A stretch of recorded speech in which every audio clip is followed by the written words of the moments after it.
کھانے سے فارغ ہو کر اس پر شکر کرنا۔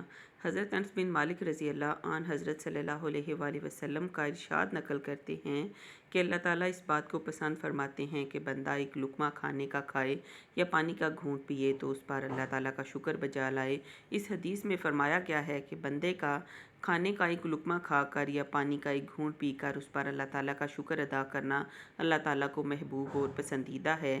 یہی وجہ ہے کہ کھا کر شکر کرنے والا روزہ رکھ کر صبر کرنے والے کی طرح اجر و ثواب کا مستحق ہے۔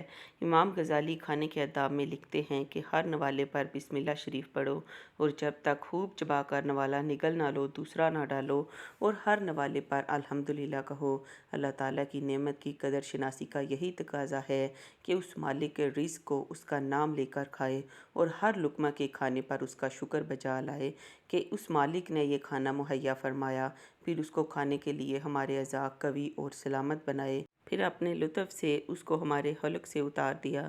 گویا کھانے کے ایک لقمے میں اور پانی کے ایک ایک گھونٹ میں اللہ تعالیٰ کی چند در چند نعمتیں جمع ہیں۔ بڑی غفلت اور ناسپاسی ہے کہ بندہ ان عظیم الشان نعمتوں کا شکر بجا نہ لائے۔